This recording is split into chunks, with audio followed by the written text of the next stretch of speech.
Hello, good morning, magandang umaga sa ating lahat. Meron lang akong isi-share sa inyo para makatulong din to sa inyong mga idol na hindi kayo may stress at hindi kayo kabado, magiging kampante kayo ngayon. Ito po is tungkol sa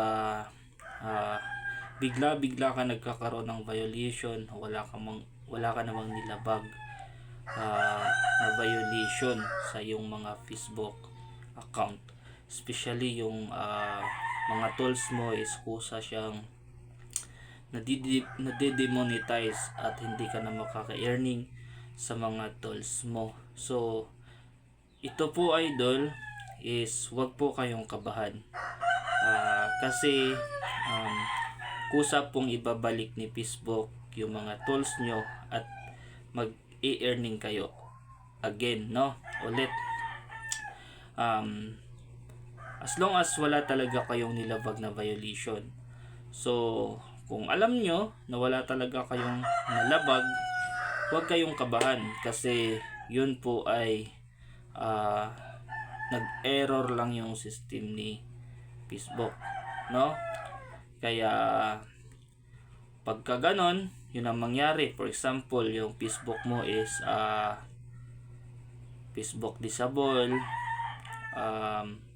permanent disable, o yung content monetization tools mo is limited earning, o tas meron kang some issue sa yung mga professional dashboard, is wag po kayong kabahan, mga idol.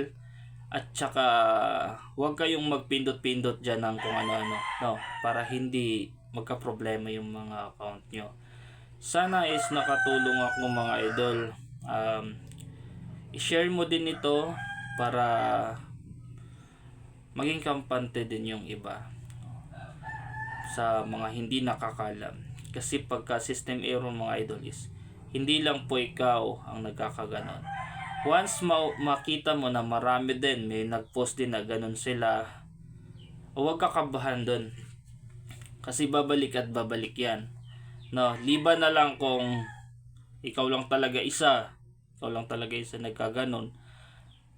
Tapos nakita mo naman, pag view mo is nakita mo na meron ka talagang nailabag na violation, is kailangan mo din yun i-appeal talaga pag ganun. Pero kung alam mo naman talaga na wala ka nailabag na violation, is babalik at babalik yan. Yan lang po, mga idol. Thank you for watching. Assalamualaikum warahmatullahi ta'ala wabarakatuh.